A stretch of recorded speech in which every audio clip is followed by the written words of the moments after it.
All right, live from San Diego, NBA Dog Bowl. John Warner here, Nez, plugging in remote. Thank you for sticking with us. Had to get the audio. Let us know in the chat here if everything sounds good to you guys. As I said, here with John Warner. Nez, how we doing, fellas? Good, man. Good. This is fun. You said it wrong, though, Pete.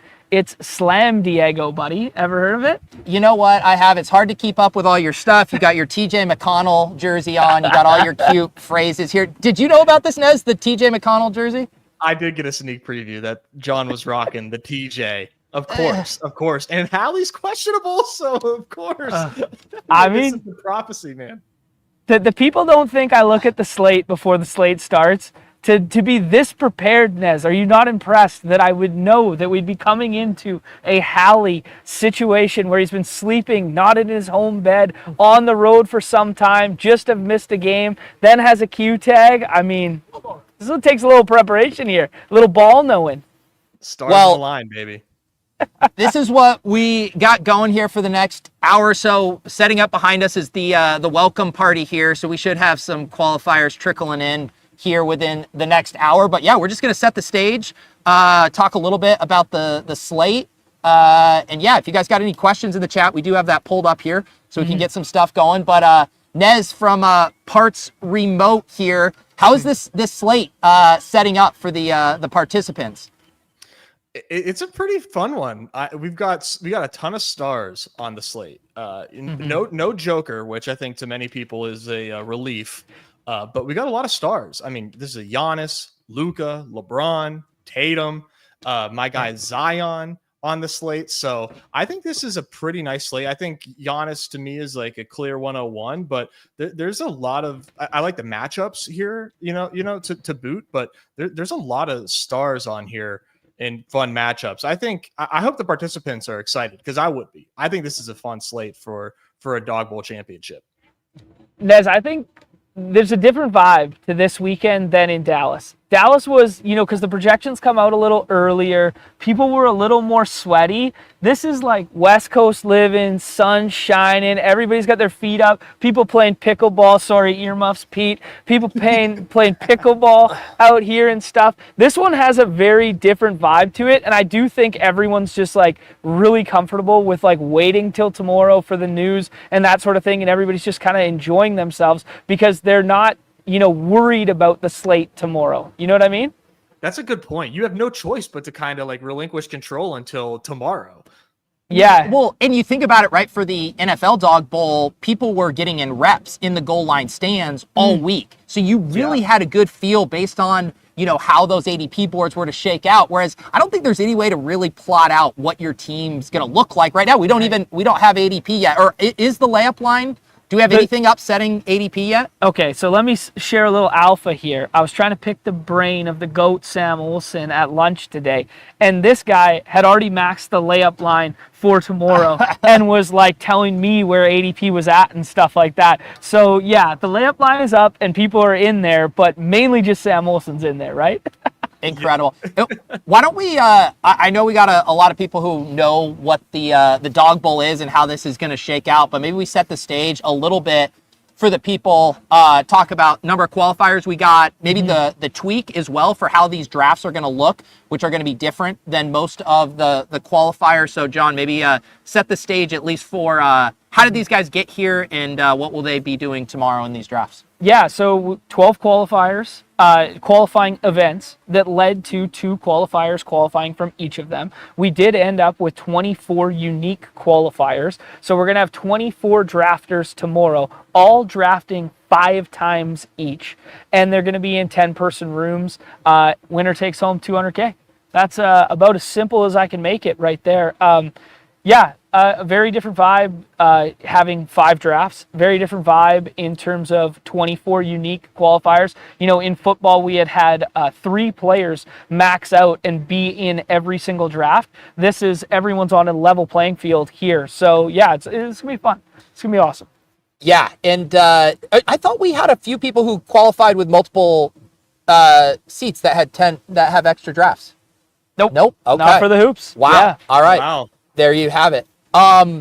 So that is a bit of a shift, right? I mean, the 6-person drafts, you only have 36 players taken. These we're going to have, 60? Yep. 60 players. I mean, Des, how am I going to learn some new names tomorrow? Because I normally only do the 6-person drafts. I know most of the players that get drafted. I feel like the 60th player, there's a chance I don't know who that guy is. Oh, there's a great chance you do not know the 60th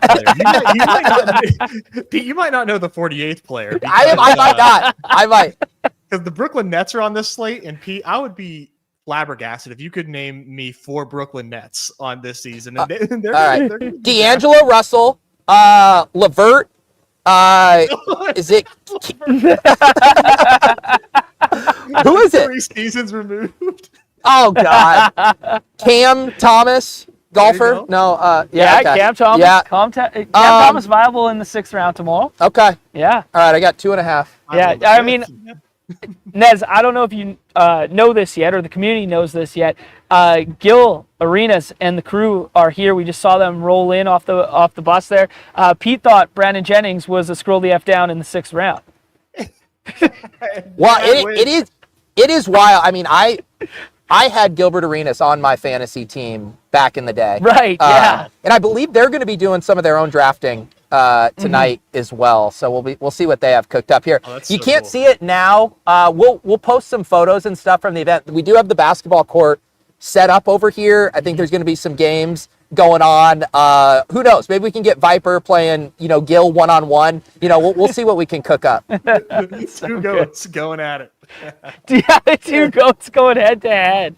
Yeah, and then the other, obviously, we got $200,000 first place prize, $1 million prize pool, Incredible. and the drafts will be taking place tomorrow morning, kind of a brunch, late afternoon type setup here, and then we'll be heading over to the watch party to sweat out all of the games. Yep. I was looking at. Oh, go ahead. No, I was going to say that in terms of that, all 8 games tomorrow are on the slate. So that includes the Brooklyn and Hornets game that starts an hour earlier. Normally we would have 7. Tomorrow we're going to have 8 for that, which is interesting little wrinkle. But another big wrinkle with like the setup for this contest is these guys with hoops, they got a process, right? Yeah. Like these guys sometimes are get in early guys, take some Q tags, get some swaps. Some guys are staggering their drafts, 10 here, 10 there, 15 here, and then they get to their 150. This is going to be very different because there's going to be information windows throughout the 2 hours in which we're drafting where the NBA injury report's going to be coming out every hour on the half hour that like stuff is going to change on the clock, literally in rooms. And the landscape of draft 1 juxtaposed to landscape of draft 10 could be, super different, right? Well, and you said you're going to actually have a bullhorn and announce the official NBA injury reports to the drafters as they come in. Yes, on the half hour, it'll be me screaming the unabated updates from the corner of the room. Not even the updates, just hoops. Just There you go. Exactly.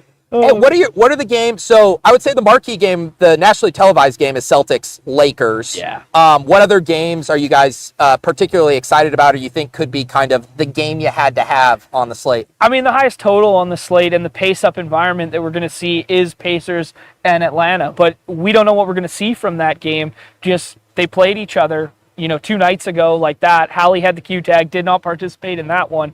He's going to maybe be available, who knows, for this one. But it's going to be the highest total on the slate, and it's going to be rotations on both sides that are like probably 10, 11 deep on the Pacers side and at least 10 deep on Atlanta side. And that really matters when we're going 60 deep because do you want the 4th best net player in the lowest total on the slate in the 6th round? Or do you want the 10th best player from that game environment in the 6th round from the Pacers or something, right? Nez, is John a reliable narrator about how deep the Pacers rotation goes? Because he's wearing a TJ McConnell jersey. I don't know if I can trust him on how deep that rotation goes. It is disgustingly deep. He is not wrong. But unfortunately, like TJ is not getting the run that we had hoped. I think we need to start a free TJ movement. I think we're at that point.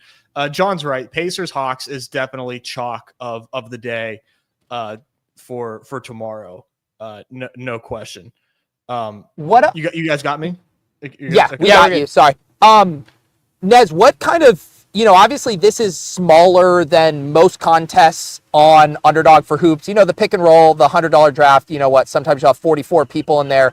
Would you adjust your strategy at all compared to if you're just in one of the bigger hoops contests, with 15,000 entries? Or is it, I'm just drafting the best team and the size doesn't really matter?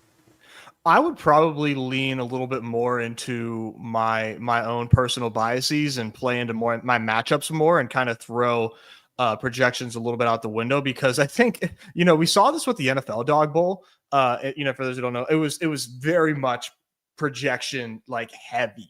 It was very tight. Not a lot of, people playing loose in the NFL Dog Bowl. I would be shocked if people play loose in the NBA Dog Bowl. I think you're going to see a lot of adherence to what you see in the pick'em markets and in different projection models.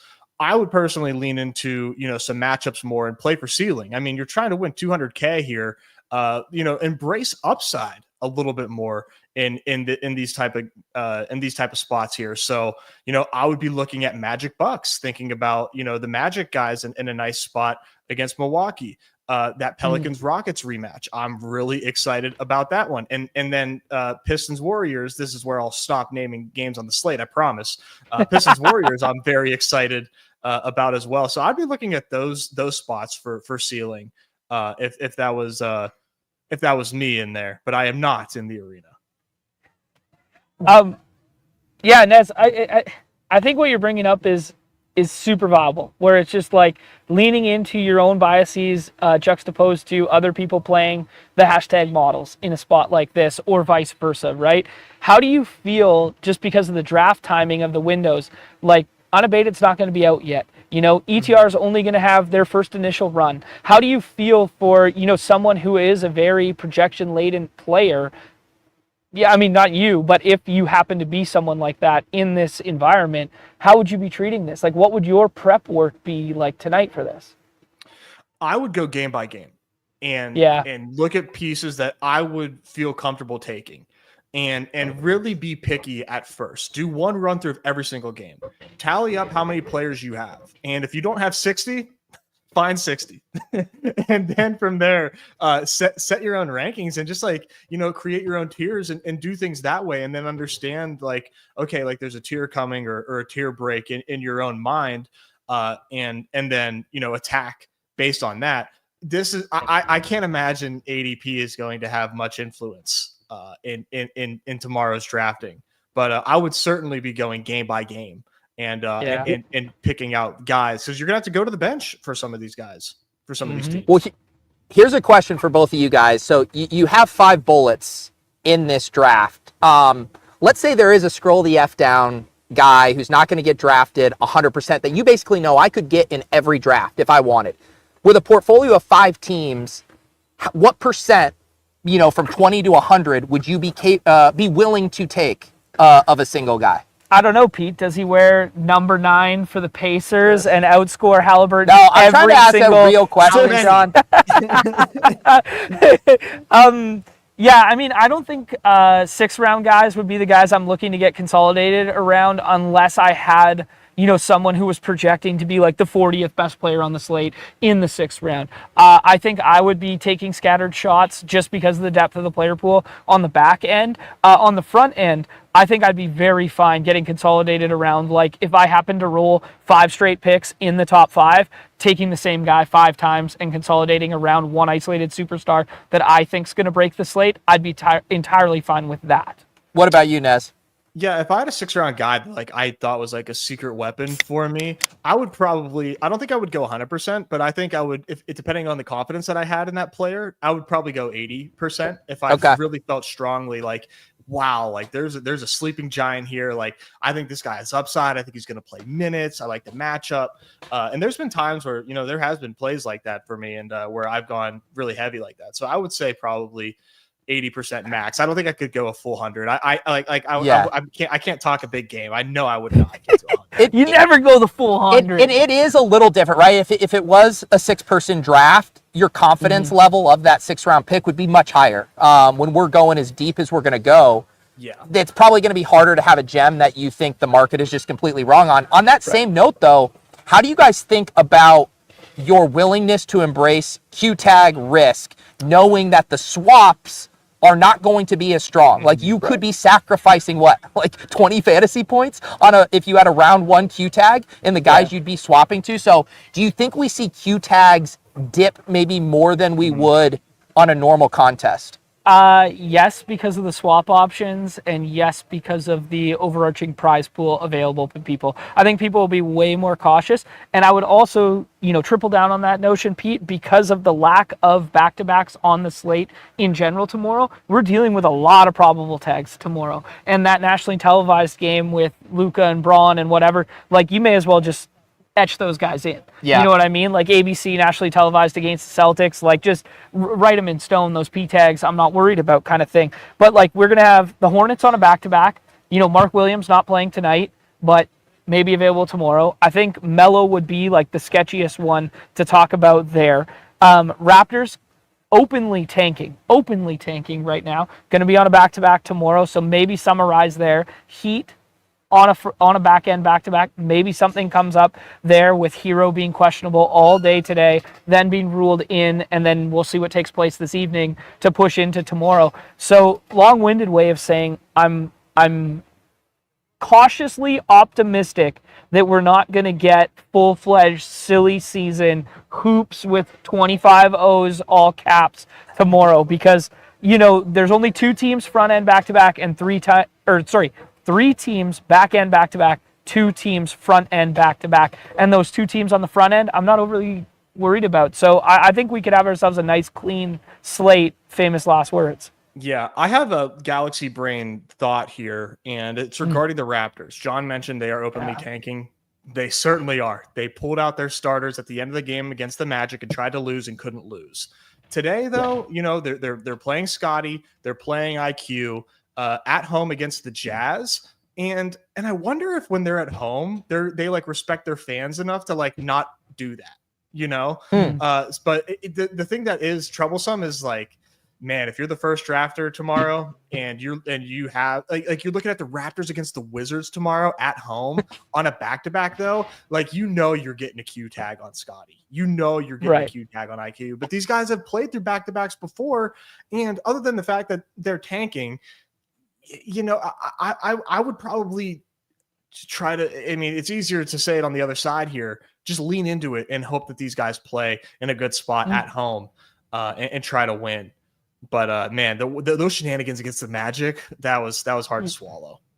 Yeah.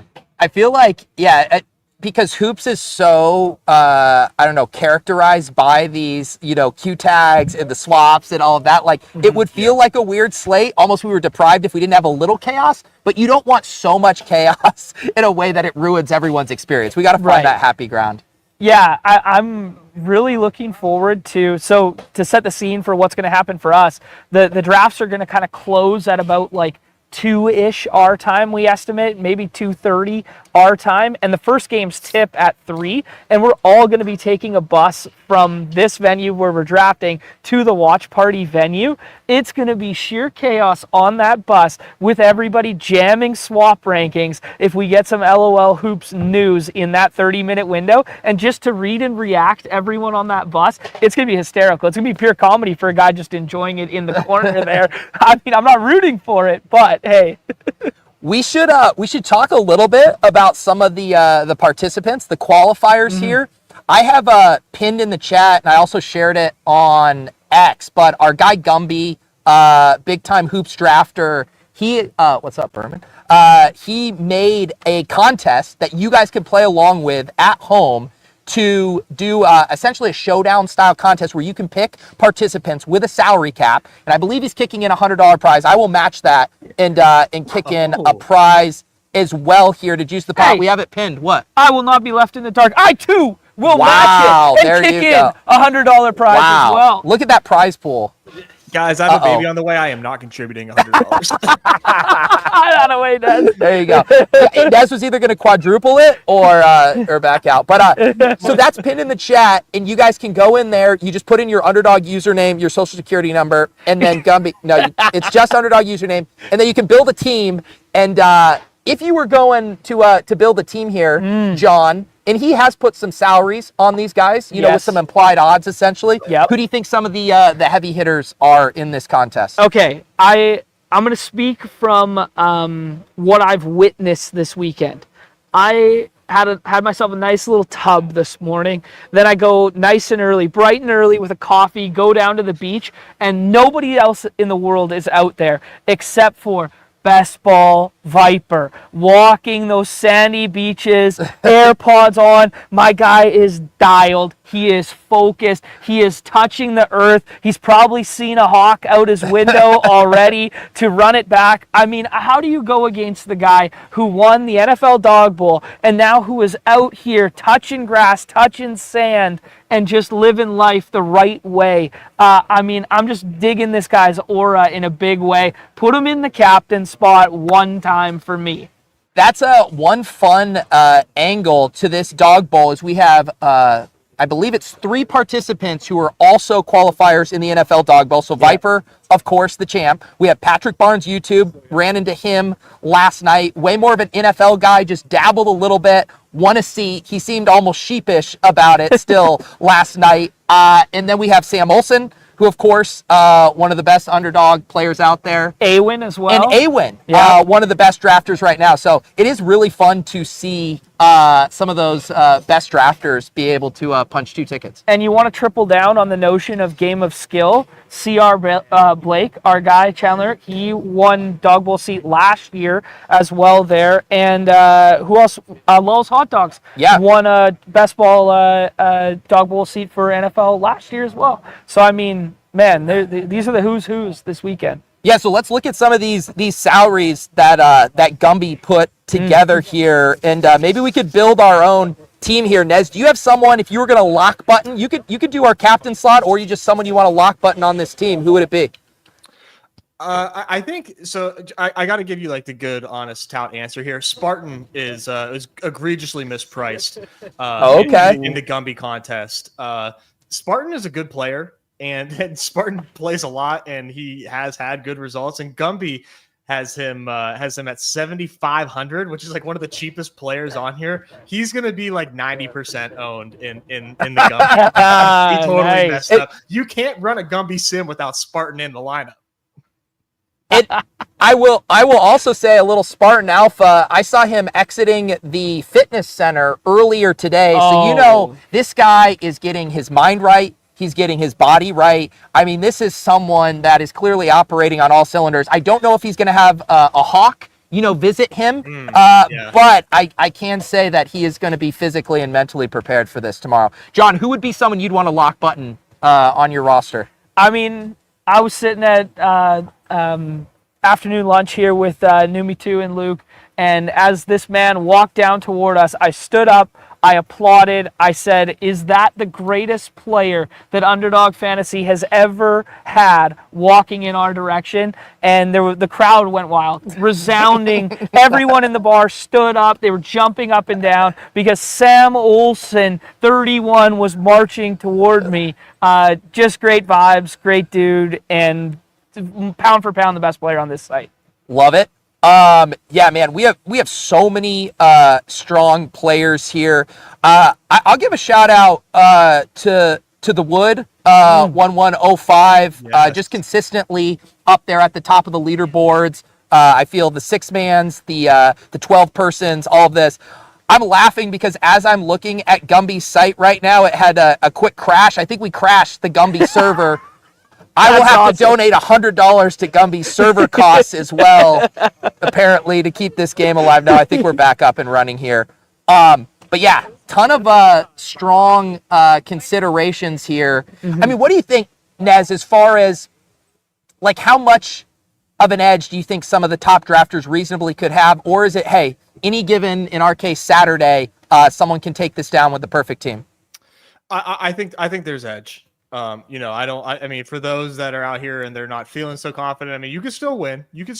But I think there are people in this contest that have drafted over tens of thousands of lineups. And this season alone, playing NBA, they are dialed in. They understand projections. They understand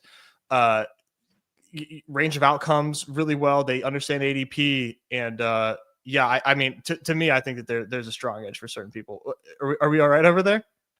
As you're talking, Des, someone's music kicked in, and we can't figure out if it's Pete's phone or from Numi's phone or from Numi's computer.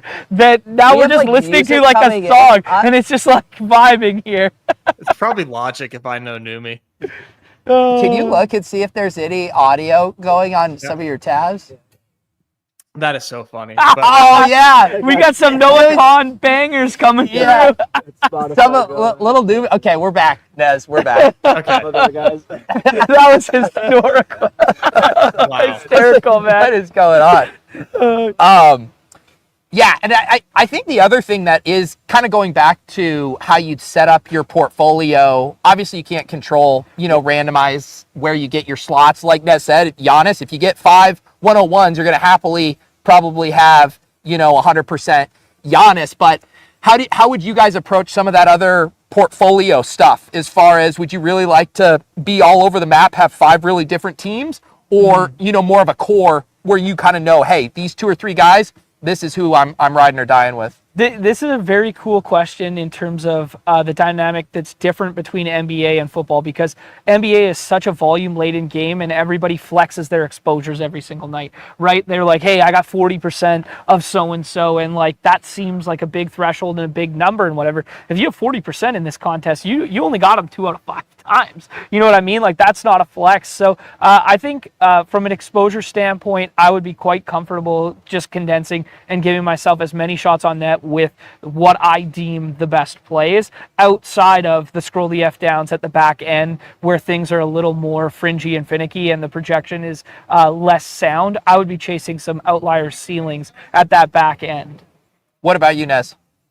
Yeah, when we did these, when the qualifiers were 10 and 12 person drafts this season, I definitely had pretty strong exposures towards guys that I just thought were like my favorite plays with the highest ceilings, and I tended to not be aligned with the market in that. It goes back to that like initial question of like, highest exposure, maybe not necessarily 6th round, but in total, I would probably stop myself at 4 out of 5 in that. But I would go 4 out of 5. And if I felt that confident about a play, and of course, I'd be checking my lineup to make sure I'm not having too much overlap on every single team, of course. How do you guys think that the sweat plays out? Because obviously we've gotten to witness a couple dog bowls as far as the way the NFL works with, touchdowns being such a big driver of everything. It's kind of like an event-based sport, whereas with NBA, these stats are going to trickle in. People are going to be watching a lot of games. It's not like, oh, someone just scored, let me go over there. Like, you're not going to know like a block necessarily happened. How do you think about this from like an actual sweat experience for everyone? I mean, I've said it many times on our show before that NBA is by far, it's not my favorite sport per se, but it's my favorite to sweat by far, because the amount of leaderboard shifting and shaking that is not like, hey, you're never out of it in NBA, because things are trickling in constantly. So the amount of movement that we're going to see, the swings that we're going to see, are going to be way more building up and heart-wrenching than we've ever noticed before in because in the afternoon of NFL, some guys know that they're dead, and it's just like, oh, we're just going to have fun and whatever. There might be a had to have it score in the early portion of the slate that makes people feel that way later, but that's not necessarily true with the late night hammers in which we have a la LeBron and Luka and Tatum all in that late window. So no one's going to feel dead. It's going to be very swingy. Yep. It's going to make for a very exciting push-pull dynamic. Yeah, these late night hammers, man, are going to matter big time, especially because we're dealing with, these big drafts where 60 players are getting drafted every single time. So there's so many viable pieces in each game that could come up and matter and break your heart, or absolutely make your life here for some people. So the fact that it's Lakers, Celtics, Pistons, Warriors, so many strong pieces in the 6th and in the 1st in those last 2 games. I mean, that's going to be electric. Watching those two games, knowing that it all comes down to those Right. games, Yeah. and it could be like a matter of like a rebound or a block, like a turnover in some instances. I mean, that would be tragic. Oh gosh, I envy and I envy. Sorry, Pete, by my count, as of right now, looking at the layup line ADP, 1, 2, 3, 4, 5, arguably 6 of the top, 15 picks are going to be involved in those last 2 games on the slate. So everyone's going to be leaving the light on for, hey, I got a Braun team. Hey, I got a Cade team. Hey, I got a Steph team. Like, it's going to be very cool. Yeah, so if you're there at the Dog Bowl and you see somebody in first place and the 7:30 Yeah, has not kicked off yet, do not congratulate somebody. For the love of God, have some etiquette, have some decorum, and let the games finish. Yeah, because not everyone can be Viper where you just kind of have the lead and you hold on to it for the duration of the afternoon there. Yeah, you got to be respectful of that for sure. Yeah, I think that is what is going to be really exciting, where maybe the moments, each individual moment won't feel as big, but that final 10 to 15 minutes is going to just be a pressure cooker as far as watching each single possession matter so much. Yeah, and I mean, especially, it can break either way, too. It could be the stars at the tail end that are like, people are sweating like Luka versus Braun versus Cade, or it could be like, hey, one of these games is still in contention, and one of them is out of reach, and now all of a sudden, someone's scroll the F down in the last round from Detroit is the guy we're looking at or whatever, right? So, yeah, it could swing either way, and either way we're going to have a sweat because of the depth of the player pool.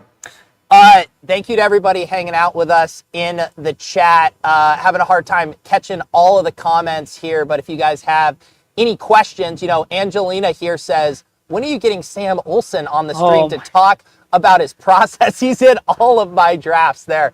You and everyone else, Angelina, trying to figure out what Sam Olsen does to be so good at all of these sports. I don't know. He's a mysterious guy. He doesn't like doing media appearances, right, guys? Dude, I've asked him ad nauseum after every single win, after every opportunity in real life, and he just, I don't know, man. Maybe he's got to win BBM and consider it, but he will not do it, man. I'm not a big enough draw. Maybe you got to ask him, Pete. Okay, yeah, maybe. Or maybe we just, what if we say, like, I'm trying to think how we could, like, trick him to come on. Like, if we saw him over here and we're like, hey, there's a special contest that you can only draft on this laptop. I think you come over and he's like, okay, got him. You can only max in the next 12 seconds. Get over here.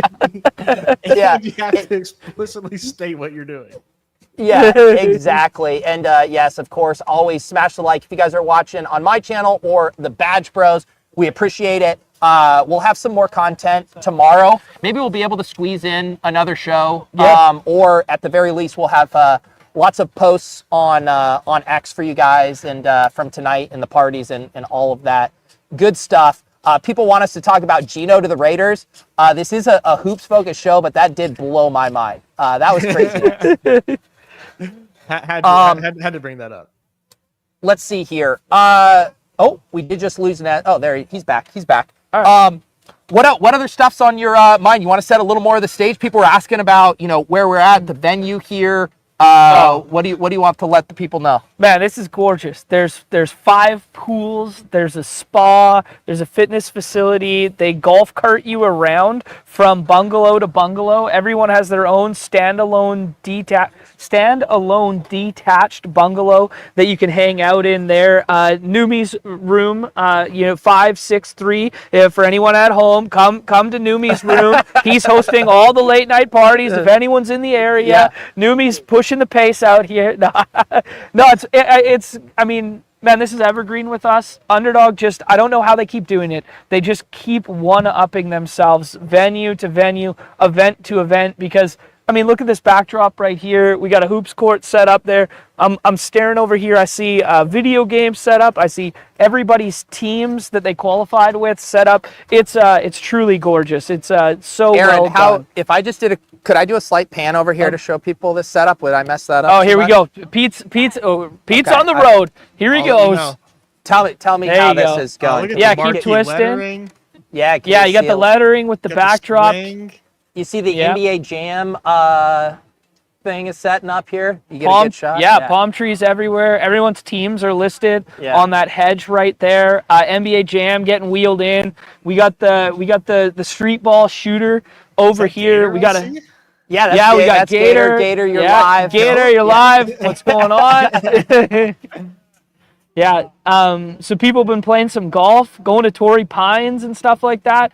Yeah, it's awesome. Last night we went to a brewery in Little Italy, had a get-together evening. You're gonna have to tilt that again. Oh, my bad. Pete. Now we're off kilter there, but yeah, up. and we got merch for days out here as usual. We got the little dog bowl, dog tags, celebrating some of the military stuff that goes down here in Yeah. Slam Diego. We got the sweatbands going down. Great stuff. Awesome stuff. Just little perks just keep getting added up every venue we go to. Yeah, I'm gonna need a pair of sweatbands and a headband. By the way, if you Yes. guys please get that. We I'll will, send you my address. I'll send you the game worn after I cook Gil Arenas tomorrow in this bad boy. yeah. I mean, He's not gonna take kindly to that. if we're setting the odds on someone tearing their ACL playing hoops like 4 beers deep tonight, I mean, it's got to be pretty high. It's got to be pretty high. That's actually one of the other extra Dog Bowl experiences is you get to ride in a San Diego ambulance after tearing your ACL. Let's see. Didn't know Underdog signed TJ McConnell here. John was a little upset about the quality of the jersey, though. Oh, I mean, Fanatics, with all the stuff that they've done the last couple of years and gotten shit with the MLB and this sort of thing, it's 100% true. Because I brought a couple other jerseys with me for the weekend. They're all beautifully stitched. They're all whatever. I ordered this one a couple weeks back, full painted on, full, I don't know. Just buy the Heritage Classics from back in the day. Don't buy these. That's right. Let's see here. Nez, it was last time at the Dog Bowl, you predicted not only the guy you had to have, but I'm pretty sure the winner too. Like you called the Darnold, the Viking stack, and you called Viper. Do you care kind of running back your, your crystal ball level predictions here? Yeah, I think I would be more than happy to run back a little bit of predictions here. I was just looking at a game here. Oh yeah, the winner of tomorrow's Dog Bowl is going to have a late round wizard, guaranteed. One of these late round wizards are going to matter tomorrow. Playing Toronto, who knows who Toronto's going to have? Like we said, hopefully they have everybody. But man, the Wizards are like kind of fun, John. We've always kind of had our eyes set on them. They might be our new team here. Shout out to Pittsburgh's own Bub Carrington, who has back to back.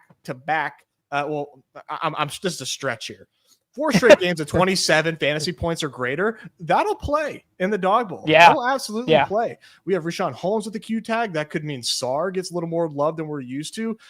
Pete, tell me if you've heard this guy's name before. You haven't. Keyshawn George, definitely viable in the 6th round. Yeah. I mean, the Wizards, man, like they are just letting the kids play. They're tanking, and they've got some guys that I think are going to matter in the 6th round. You're going to see a shocking amount of Wizards, I think, go tomorrow late. I was really eyeing up those guys.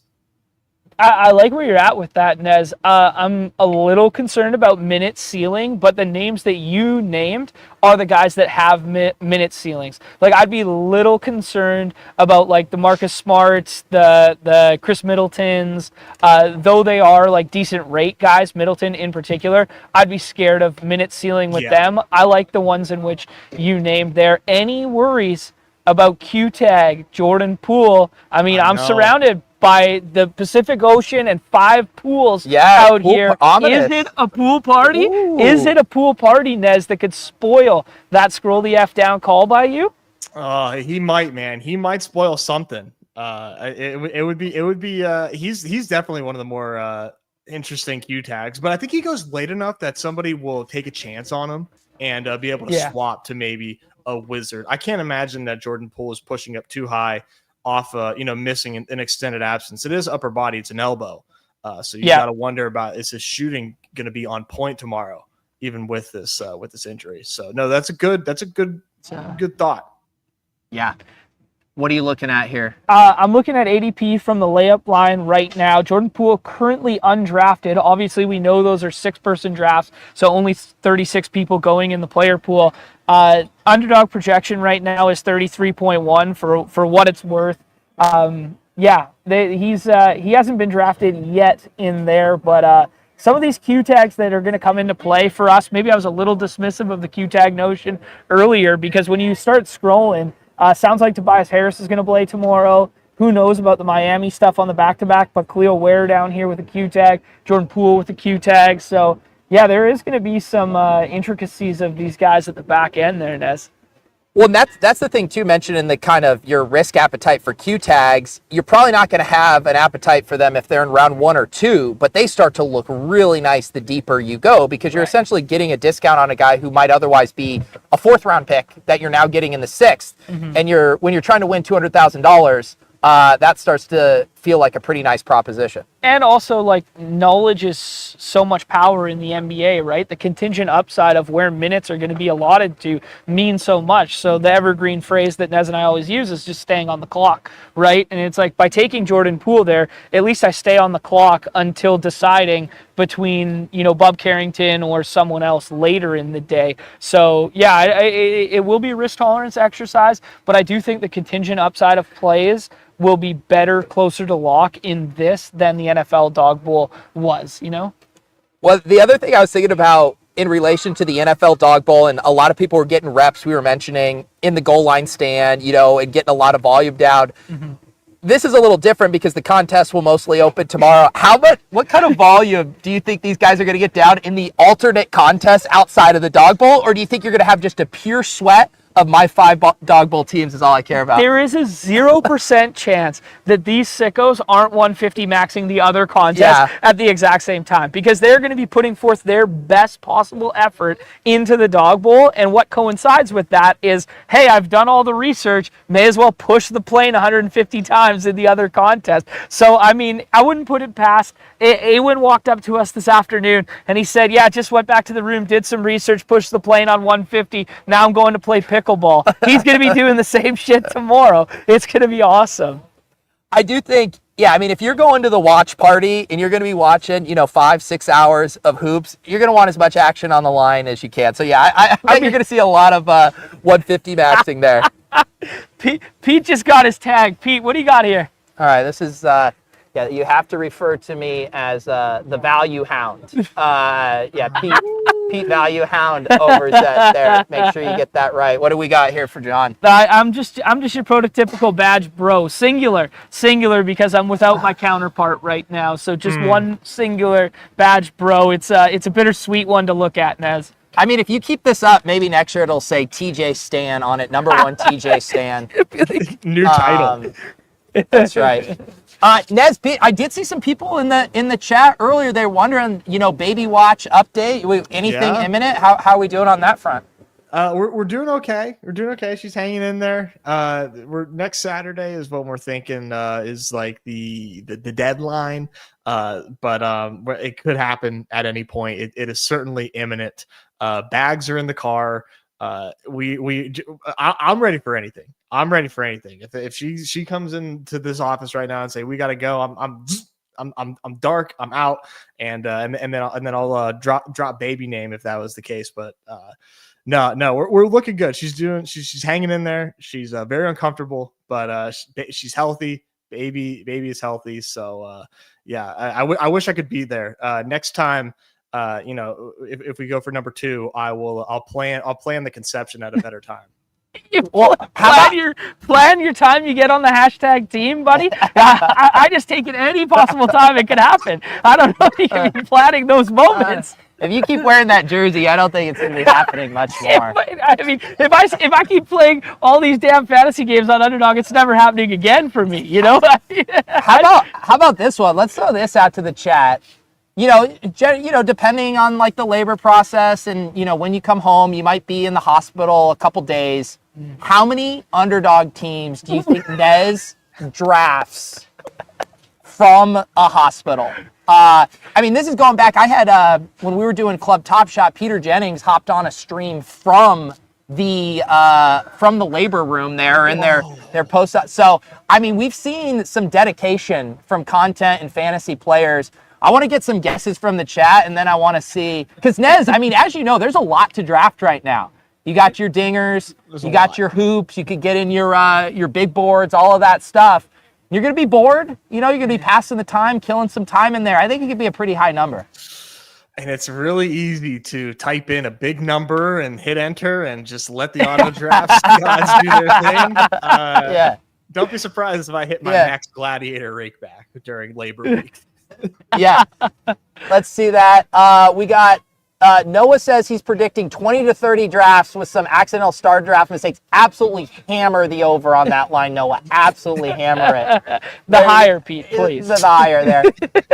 Brett says first labor's long. You can 150 max multiple contests easily in those 24 to 30. Yeah. There you go. He will max. See, they're on to you. They're on to you. They are on to you in a big way. Let's see here. Numi, some people are asking in the chat about leaderboard stuff. Any options for that for sweating? The Wood is gonna have a website for you guys. So okay, there you go. We'll have that posted, and then you guys can retweet it. We'll retweet it. Okay. Did you guys hear that? Or I'll repeat that. Numi just said that the Wood has some live stuff going, and we'll be resharing that, posting that on social, all that sort of stuff, so you guys can follow along at home. It's gonna be awesome. Yeah, so of those stuff, shout out to everyone helping with some of that stuff. So the Wood will have the leaderboard there. You got the Gumby contest. We got that pin. Make sure you guys fill out a fantasy team there. We'll hopefully be able to spin up maybe another show or something tomorrow. Yeah. At the very least, we'll be getting a lot of videos, photos out there, posting those on X and all of that good stuff. And the Gilbert Arenas guys are going to draft the slate themselves and compete for a mini Dog Bowl prize as well. So tune into that. That'll be awesome to watch. That's so cool. Yeah. Let's see. Any other questions from you guys? Any stones we haven't turned over here? Well, we got to talk about some of the plays. We got to talk about some of the way too early forecasting the ADP landscape right now. Yep. Nez, I'm scrolling through this right now. I don't know who's popping out to you in your mind right now initially on this first run of ADP.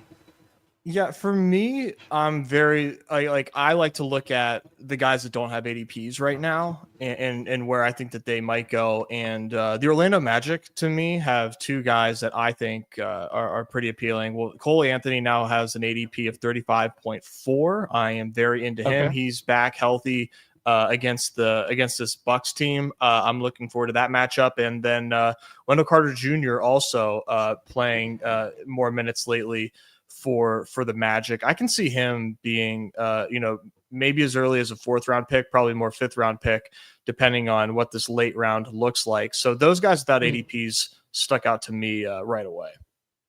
Okay, cool. Yeah, I like both of those shouts as like two quality basketball players that we know both have decent rates and decent floors because they will be starting and they'll probably have a soft, or a baseline minutes of like 28-ish at floor. So that's really appealing at their current ADPs. What about you, John? Who is the non-bit sickest player you could get to right now? I mean, I'll give you some scroll the F downs in a second, but I think Kristaps Porzingis is the number one most mispriced player on the slate, period, right now when I'm looking at ADP. Okay. Like it's already been confirmed he's going to play tomorrow. It's a huge marquee matchup. We talk about centers cooking the Lakers now, and we're dealing with Jackson Hayes with a Q tag. And I'm looking here, I'm going, what the hell? Zinger's ADP is behind Peyton Pritchard because of his recent box scores right now. I get it. It's really early. Only the sickest of sick are setting ADP. That is like, where a projection versus ADP is going to flip, 20 spots tomorrow. Yeah. Yeah. What do you I feel like Steph Nez is kind of an interesting guy right now. Has really come on of late. You saw his ADP was really frothy the other night. Now he's back down to like 11. Where are you at on Steph? Do you think he can hang with these, top 6, top 7 guys, or is he a bit of a fugazi? Oh no, he's a great pick against Detroit tomorrow, and I think with the way that the Magic have sort of been inconsistent lately. I mean, like I mentioned, the deep options for the Magic there. Right now, Steph behind both Franz Wagner and Paolo Banchero. I would not be surprised to see him go ahead of those guys. I wouldn't be surprised to see Steph go ahead of Zion, but I don't think it'll go that far. But I just think the spot for Steph is great. We're seeing good minutes, good basketball. You can't look at Steph's box scores on Underdog and see anything less than 44, and it's a great spot. I think Steph is going to absolutely cook, and it's kind of interesting, the arc that we took with Steph. It kind of had a slow start to the season. They added Jimmy. They're pushing for a playoff spot, and he's like hit another gear. And tomorrow, that game against Detroit should be awesome, at home too. I really like that, dude. That's really good. Some of the guys that I was scrolling around and looking at, Nez, is like back-end Brooklyn guys right now. Already Cam Johnson's been ruled out. That team is low-key better right now than people give it credit for, just like because they were dealing with so many injuries for so long and they're cellar dwellers and they're whatever, but they're not full-fledged like tanking like the Raptors where we have to worry about like quote-unquote silly season already. Like, Cam Thomas has only been back for 2 games. He's had like 30-plus fantasy points in both, but he's only played like 22, 25-ish minutes. I don't think there's a huge minute ceiling with any of these Nets guys, but like someone could definitely matter from the first game on the slate, potentially the ugliest. They're the slowest paced team on the slate, but one of these options is potentially going to matter just because of the handling role that's available for them. So, yeah, anyone from that one that you kind of like outside of maybe, I guess Cam Thomas and Claxton would be the chalk of that group, but anyone that you'd be interested in there, Nez? I think with like the reemergence or, the coming back of Cam Thomas into this Brooklyn lineup, it does sort of hinder the ceilings for everybody because he just has, even in his short minutes, just takes away so much. He jacks up every fucking shot possible. He does, but he's trying to get more dimes. Well, he's not trying. He just happens to be getting more dimes. I don't know if you saw his press conference. They asked Cam, are you passing the ball more? Or are these increase of assists something that you're doing on purpose? And he said, no, I'm just playing. I always play. My teammates just have to make their shots. So I love that. Maybe bad news for Cam, but just a hilarious thing to say. I don't know that we're going to see an increase of minutes in Cam, but I think, you never know if you get 30 in this next game here against Charlotte. I'd be surprised, but like you said, John, 33 and 36 in his last 2, playing 25 and 26 respectively. It's not a bad spot against Charlotte. Yeah. He doesn't have an ADP right now, but could this be a Mata Slate Buzelis? Is he going to be drafted? I went down the rabbit hole on him like 2 or 3 weeks ago, watching all of his highlights, and I love that dude now. I know he's become a bit of a folk hero in the fantasy community. Is he going to get drafted regularly on the big 10-person drafts? I think he could. I think he absolutely could, and I think you see him at least I guess like 80% of the time you would see him, and maybe even more. I mean, his minutes have upticked big time. In his last 3 games, 34, 32, and 26 fantasy points. Against Miami, it's not like a glorious spot by any means, but we do have a doubtful tag on Vucevic. And, maybe people get a little too excited seeing that Zach Collins' last game only played 12 minutes, but Zach Collins did the unthinkable and fouled out in 12 minutes played. Unbelievable. What a feat. I was looking at the box score earlier. It said he had 7 fouls, so he must have fouled out and then got a tech after too. Wow. Like, I didn't even know that was possible to get 7 fouls. Maybe the box score just glitched, but I saw that and I was like, this is hysterical. Both of them fouled out, though, man, because they went to Jalen Smith at the backup 5 run there, and we know he's a fantasy rates guy in a big, big way, and he fouled out as well. It's just crazy, man. Yeah, we call that Zach Collins game a Warner. Put him in the sin bin, straight to the penalty box for the rest of the night. Yeah, No, I'm just thinking too of people are wanting to see some footage of John hooping tonight. The hoop is like positioned like right around all the food and drink, all of the where the past hors d'oeuvres. I think it could. I think there could be some fireworks. We'll see what we can cook up here. I'm gonna be taking some charges on this hard pavement out here. It's gonna be a little bloodshed this evening, I think. Yeah, I was saying it would be a fun thing to just like let all the qualifiers line up to get posterized by Gil or someone there. Des, would you do that as like a Make-A-Wish moment? You just sit there, take a charge, get posterized? I have a little too much pride.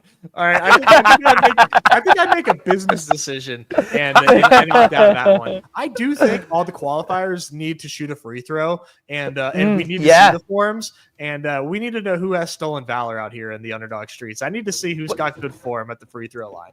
My guess is there would not be a very high correlation between shooting form and fantasy success. That would just be my guess. I'd even say a strong negative correlation. Very strong. The worse your shot looks, the better fantasy player you are there. We'll try to maybe we can John, that can be our goal on social to get up some footage of these various qualifiers getting some shots up. Yeah, I love that. Really into that idea. It's gonna be a fun night. This is people are starting to trickle in right now. It's gonna be good. There's a big hangout party, welcome party this evening out here. So yeah, it's gonna be great. But we're gonna do our best to get people posterized on social. There, John. I let Nez. Nez gave the prediction for what you'd need, talking about the Wizards. You've kind of given yours with the Nets guys, it sounds like. No. That's not your official? That's not my official. Okay, I'm sorry. I'm calling Hallie on the road, sleeping in those bad beds. No, not without his pediatric mattress to be cushioning his back. They're playing Atlanta for the second time in Atlanta, so they've been there for 4 nights now. Hallie can't sleep it off. TJ McConnell, 23 minutes off the. No, I mean, I'm anticipating a little bit of silly season tomorrow for the Raptors, and they have some high rates guys who are ceiling shot guys that you could take in the 6th round who could break a slate. Chris Boucher comes to mind. Jacoby Walter comes to mind. These guys that could fall into playing time tomorrow when we undoubtedly get, Jakob Poeltl, Scotty Barnes, aka Scotty Bullaway, RJ Barrett, and IQ all with Q tags, D tags, or out tags tomorrow. I'm calling silly season Raptors, and you scroll the F down to one of those guys in the back end there. I mean, I don't want to go as far as to say Orlando Robinson starting at the 5, but I'm not going to not say it. I mean, yeah, that's how we know you're a good Canadian boy there, touting the Raptors. Yeah, there you go. We the North. My daughter met John today, Nez, and she was terrified. She ran over to my dad and was just holding his leg and not making eye contact with John. And I was like, we taught her to be skeptical of foreigners. Like John. Couple things here from this interaction. Pete's dad, for the record, is 7'9", 6'5", and he's a unit. And he's a unit. He's a tower. He should be playing the 5 for the Raptors tomorrow. Not gonna lie. And he's wearing head to toe Portland gear to support your cousin. I imagine. Right. Yeah. That's why. No doubt in my mind, Pete's dad walks up to this court and he could throw down on this rim over here. No doubt. No doubt. There's a lot of doubt. And I wish I could get action betting against my dad being able to dunk, because I would. Yeah, the other thing we got to say, Pete, is I took a photo of you and your family immediately after I walked away, a little stealth one from there. And Pete was, in fact, feeding the ducks and teaching his daughter to feed said ducks, yeah. paying it forward for a generation of slope. duck feeding. Oh, Yeah. No, she was about to jump in the water and live with the ducks, and I was trying to prevent that. But yes, we're having a lot of fun here. Yeah. Do you want to give your guys' predictions on who you think is going to win here? Ooh, that's spicy.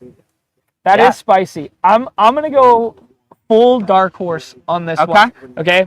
Last night we're at the venue, the initial welcome party there, and a guy comes up to me. He introduces himself as Johnny, and I'm going, "This guy from Underdog? Have I met him before? What's going on here?" It's General Blue. Yeah. And he says his screen name after like 5 or 6 minutes there. He loaded up his account to draft the gauntlet, okay? Then the gauntlet fills, and he goes, "Well, guess I better play hoops now," and ships a seat on the very first night with said entry, drafting guys he knew from 5-6 years ago when he used to watch hoops. Dame Lillard on that team, all these throwback names. This guy had good energy, good aura. He drove us home in the pouring rain last night. General Blue, good energy right now. Not my captain in the Gumby game, but I'm picking him. I'm picking him. What if he stays on brand with the olds? Obviously, LeBron, Steph. What other guys could fill out a team of olds on this slate? Ooh, that's a good question. Taj Gibson as a scroll the F down in the sixth round. Taj Gibson getting some backup 5 run. I think 6th round Chris Middleton is actually viable. Okay. Ooh. All right. For the Wizards. Shout out my Wizards call. 6th round Middleton could I got another one there. Tobias Harris coming back tomorrow. Late night hammer, Tobias Harris. Yeah, no, I like that shout. I think if I had to predict a winner for tomorrow, I'm gonna go with my guy Lava Lord. I think Lava Lord is sneaky. A lot of fun with him yesterday. Yeah, sneaky, very sharp drafter. I don't mean that in a backhanded way, but I think people might be sleeping on old Lava Lord here. So he's my call to ship it tomorrow. And I had the alpha on Spartan hitting the gym early. I have a little alpha on Lava Lord. He went up to this is gonna sound like a joke, but it's not actually a joke. His son's obsessed with bunnies, and they went up to like a rabbit farm. And so we're talking about touching grass. This guy was petting bunnies earlier today. Talk about like centering yourself and getting you in the right mindset for drafting. Like think how calm and zenned out you'd be if you petted bunnies all afternoon. Pete, are you familiar with what a lucky charm potentially a rabbit's foot is? Oh, wow. You're right. Oh, baby. Wow. Yeah, Lava Lord. Yeah, he's that line is moving right now on the sports books. Yeah, you know what? I'm going to get I'm telling you, just bet against Viper at your own peril. It's a year of Viper. Yeah. This guy is he like God just comes and shines down upon him wherever he goes. He's gonna win both of these. He's gonna beg Underdog to do like an MLB dog bowl just so he can go and win that too. Every sport, the year of Viper, bet against it at your own peril. That's all I'll say. I respect that so much. It was actually, Nez, it was actually pouring rain yesterday. Now we got this beautiful sunshine, and it's because Viper walked on the beach toward us, and the clouds parted, and the sun came out. Yes. Unbelievable vibes from Viper camp. All right. Well, there's some big boy stuff happening around us now, getting ready for the party. I even think our couch. Sorry. I think our couch is going to get commandeered here as well. And John and I have to go quality control some of the drinks. They just wanted us to test out the cocktails, make sure they're fine. I'm not sure yet. We need a couple more to find out. I'm not sure yet. That's exactly. Get the spicy mark going. Nez, we miss you, buddy. We wish you were out here. Thank you, guys. I miss you guys as well. I know you guys are holding it down for me, and I know you're doing a good job of quality controlling the bevs out there and making sure everybody has a good time. There will be others, and I will be there as a father. Way more responsible. Way less, more rigid about myself when I get out there, or maybe I'll be even crazier because I'll be, it'll be release from fatherhood. That's what happened to me. I turn into a different animal out here. One last thing, Pete, Yeah. before we dip. There's posters of it out here. It hasn't been made public yet, I don't think, but keep your eyes peeled on the pick'em lobbies. I think we got a Luca special coming everybody's way tomorrow. So Aren't we coming out 4 for 4 on Lucas specials these last? I think these so, last yeah. 4? I think we're 4 for 4 now. Yeah. So we'll be running that back tomorrow there, and we'll build something for the people, drop it in the Discord, drop it on X, and all that fun stuff. Yeah, and so those other things, playing the Gumby contest, we got that pinned there. I'll put it in the show notes. We also will have the leaderboard from Wood. We'll make sure we tweet that out on our accounts, Badge Bros, all that. If you guys want to follow along tomorrow and sweat that leaderboard, you can follow us on X. We'll try to get as many photos and videos up from the festivities.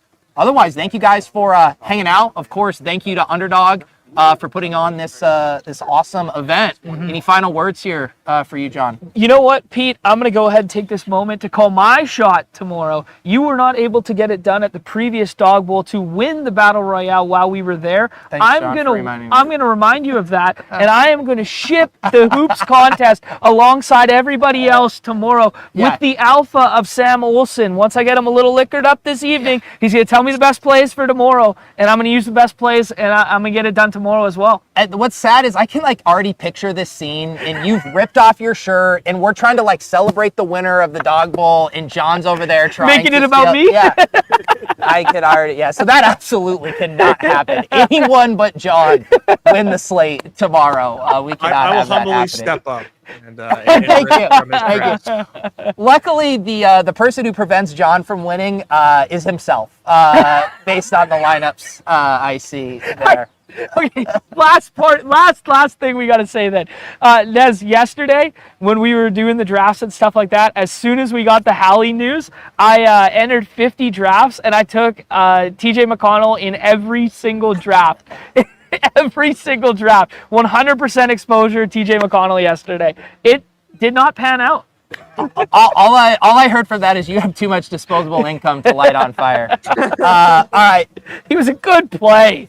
Thank you guys for hanging out. We appreciate you. Have a wonderful evening. Enjoy the sweats tomorrow. Thank you to Nez. Shout out the Badge Bros. Shout out Underdog. Everyone in the chat. Enjoy your evenings. Good luck to all the qualifiers. We'll see you.